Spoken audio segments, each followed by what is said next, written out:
2:07 a.m., a cry from the nursery, and as your feet hit the floor, the same exhausted thought, why is he awake again?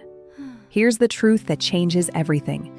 Your toddler hasn't forgotten how to sleep. Mama. They wake up at night the same way you do. Mama. The difference is what happens in the next 90 seconds. I'm Dr. Sarah.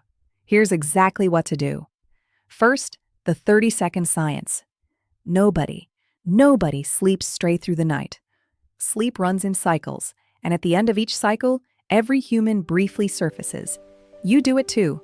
You just flip your pillow, and by morning, you don't even remember.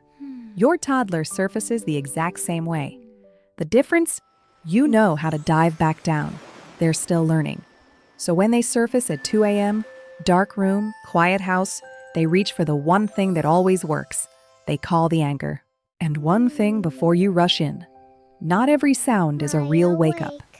Toddlers stir, mumble, even fuss for a minute between cycles, while still basically asleep. If you sweep in at the first squeak, you can turn a half-asleep stir into a fully awake toddler. So unless it's a real escalating cry, give it 1 to 2 minutes. Half the time, they dive back down on their own. Now, when the cry is real, here's the exact method. I call it the boring return, and it has 5 steps. Step 1, wait those 1 to 2 minutes. You're not ignoring them. You're giving their sleep a chance to catch them first. Step 2, go in, but leave the light off. Light is a wake-up signal to the brain. Dim hallway glow at most. You're a calm shadow, not a sunrise. Step 3, keep your body low and slow. Don't pick them up if you don't have to. Lean in and on their back or chest, steady and warm. Step 4, say one line, the same line, every single night. I'm here. It's night. Sleep time. That's it.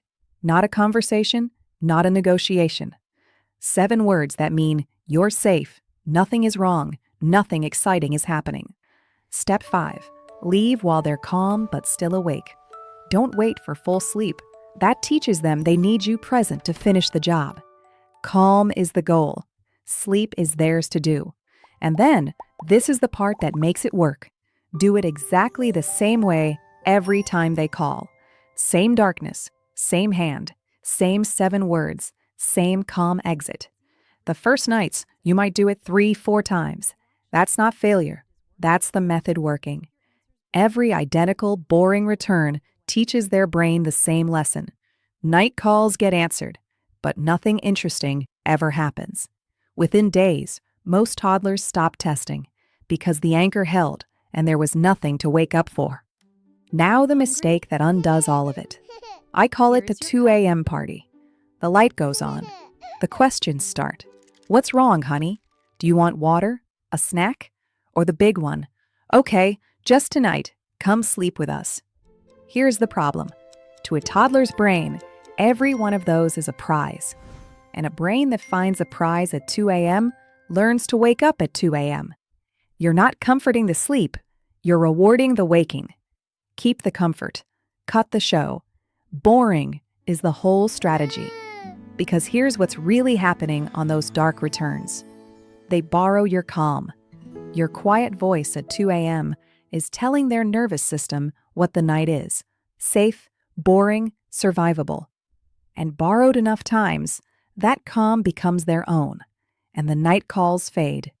One honest line, if the waking comes with pain, loud snoring or gasping for breath, or hours-long night terrors, that's a pediatrician conversation, not a routine. So, tonight, wait, go in dark, 1 hand, 7 words, leave calm. Every boring return is a brick in the same quiet lesson.